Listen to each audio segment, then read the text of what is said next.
Assalamualaikum warahmatullahi wabarakatuh. Kami dari kelompok 6 akan mempresentasikan bab 4 tentang sistem komputer. Itu izin terlebih dari terlebih dahulu. Nama saya Alfia Zahrani. Saya Kesya Nindya Kidam. Saya Mutia Zahidah. Saya Raza Nindya Prabes.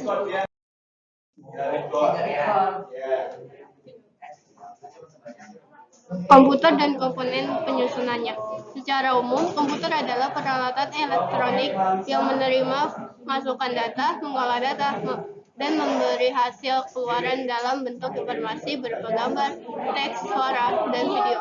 Data, teks, suara, klik, sentuh, dan lain-lain dari peranti masukan akan diproses oleh Central Processing Unit atau CPU untuk menghasilkan output berupa tampilan informasi, sinyal, reaksi, dan lain-lain yang dipresentasikan peranti keluaran.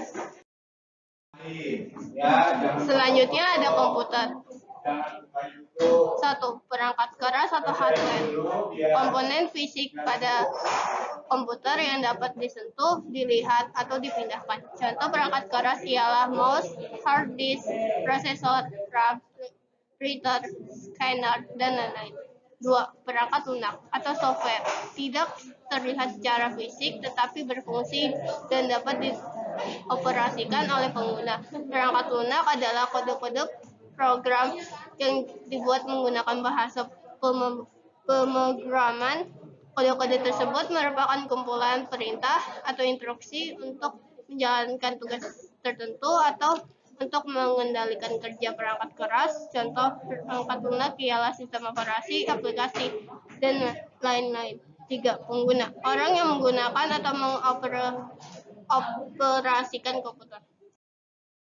Selanjutnya ada jenis-jenis komputer. 1. Mikrokomputer atau komputer mikro. Ukuran paling kecil dibandingkan dengan jenis komputer lain dan menggunakan mikroprosesor sebagai CPU atau unit pemrosesan utama. Contoh ultrabook, permainan konsol, telepon pintar, dan tablet. Komputer personal atau PC personal komputer ukuran lebih besar dari komputer mikro dan memiliki penyimpanan dan pengolahan data yang lebih besar dari komputer mikro dan dibuat untuk penggunaan personal. Yang ketiga ada mini PC. Komputer peralihan dari komputer personal ke komputer mini yang dipakai di industri. Biasanya dipakai untuk industri kecil atau personal untuk keperluan profesional atau industri kecil. Yang keempat ada mini komputer. Ukurannya lebih besar dari komputer personal, mempunyai kapasitas memori dan pemrosesan yang lebih besar. Yang kelima ada komputer mainframe. Komputer mainframe berukuran lebih besar dibandingkan dengan komputer dan biasanya digunakan oleh perusahaan-perusahaan besar sebagai server. Yang terakhir ada superkomputer. Dibanding dengan komputer lainnya, superkomputer memiliki ukuran paling besar dan memiliki kapasitas pengolahan data dan kinerja yang paling kuat. Superkomputer memiliki kemampuan untuk melakukan triliunan perintah atau instruksi per detik. Biasanya pengguna superkomputer ialah perusahaan atau organisasi besar. Interaksi manusia dan komputer. 1. Berbasis Graphical User Interface merupakan antarmuka pada sistem operasi komputer yang menggunakan menu grafis. Pengguna berinteraksi melalui ikon, menu, dialog dengan button dan text box, radio button untuk satu pilihan atau checkbox untuk banyak pilihan. 2. Antarmuka berbasis perintah, Command Line Interface merupakan tipe antarmuka melalui teks terminal. Pengguna menjalankan perintah dan program dengan cara mengetikkan baris-baris tertentu. 3. Melalui suara atau audio memungkinkan pengguna mengucapkan sesuatu dan hasilnya akan direkam dalam bentuk format audio. Antarmuka ini hanya mungkin jika perangkat keras menyediakan perekam suara dan melalui aplikasi. 4. Melalui gambar atau video. Antarmuka menggunakan gambar hanya mungkin jika perangkat keras menyediakan kamera. Kamera akan merekam gambar dan melalui aplikasi akan menyimpan gambar dalam format video.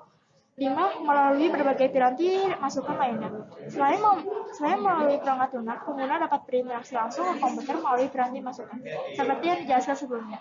Keyboard, joystick, mouse, touchpad, layar sentuh, keyboard virtual, dan lain-lain.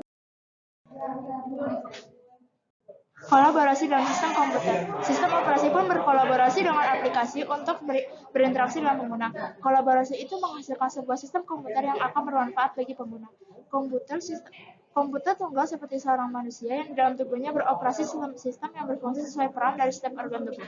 Interaksi dan kolaborasi ini dapat dijumpai dalam kehidupan sehari-hari, seperti software yang digunakan di sebuah toko, seperti ketika melakukan instalasi program aplikasi penggajian atau payroll di dalam komputer atau laptop kantor, dan datanya masih perlu diolah dalam pengolahan lembar kerja. Driver pada komputer adalah komponen sistem software yang berfungsi sebagai perangkat komunikasi antara sistem operasi dan hardware. Sistem operasi. Sistem operasi adalah perangkat lunak sistem yang mengelola perangkat keras komputer, sumber daya perangkat lunak, dan menyediakan layanan umum untuk program komputer.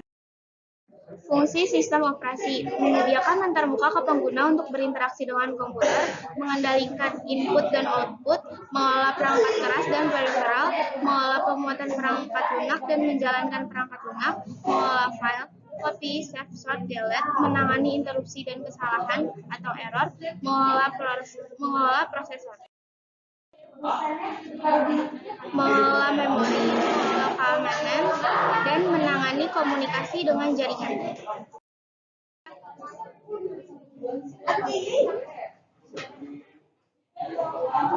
Multitasking, mengerjakan beberapa pekerjaan sekaligus, misalnya sambil merajut, nonton TV, bahkan sesekali menengok HP. Round robin ialah salah satu algoritma yang digunakan oleh penjadwal proses dalam sebuah sistem operasi. Cara komputer bekerja, komponen pada pemroses kotak besar terdiri atas prosesor, yaitu CPU, yang berupa chip, ROM, RAM, hard drive, CD, ROM, dan floppy drive yang sekarang tidak populer. Central Processing Unit atau CPU. CPU adalah sebuah sirkuit elektronik yang sangat kompleks yang bertugas mengeksekusi instruksi yang disimpan sebagai program. Semua komputer, dari yang kecil seperti ponsel pintar sampai yang besar dan canggih, harus mempunyai CPU. CPU terdiri atas dua bagian, yaitu CPU, control unit, dan arithmetic atau logic unit.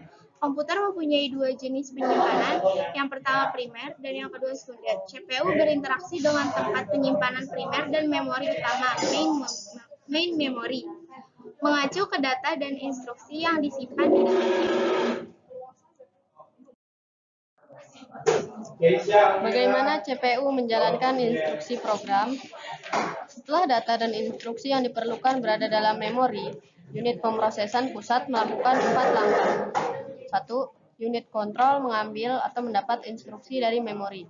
2. Unit kontrol menerjemahkan instruksi atau memutuskan apa artinya dan memerintahkan agar data yang diperlukan dipindahkan dari memori ke ALU atau unit aritmatika logika.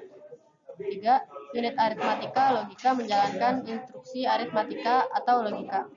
4. Unit aritmatika logika menyimpan hasil operasi ini dalam memori atau register. Langkah 1 dan 2 bersama-sama disebut waktu instruksi atau waktu I. Langkah 3 dan 4 bersama-sama disebut waktu eksekusi atau waktu E. Unit kontrol selanjutnya memerintahkan memori untuk mengirimkan hasilnya ke perangkat keluaran atau perangkat penyimpanan sekunder. Kombinasi waktu I dan waktu E disebut siklus mesin. Lokasi dalam memori untuk setiap instruksi dan setiap bagian data diidentifikasi oleh sebuah alamat. Artinya, setiap lokasi memiliki nomor alamat, seperti loker atau kotak penyimpan. Seperti halnya kotak penyimpan, memori bisa berisi instruksi atau data. Instruksi lama bisa diganti dengan instruksi baru, demikian pun data lama bisa diganti dengan data baru. Tetapi memori tetap memiliki alamat yang sama. Mesin konseptual sederhana. Program komputer terdiri atas sekumpulan instruksi. Instruksi yang dijalankan oleh mesin harus dikenali oleh CPU yang disebut bahasa mesin. Bahasa mesin yang akan kita pelajari kali ini adalah Fetch Execute Cycle, yaitu siklus ambil dan jalankan. Fetch execute cycle ialah operasi paling mendasar dalam komputer yang juga disebut fetch decode execute cycle. Disebut fetch execute cycle karena siklus fetching, decoding, dan executing akan diulang-ulang oleh CPU selama mesin komputer hidup.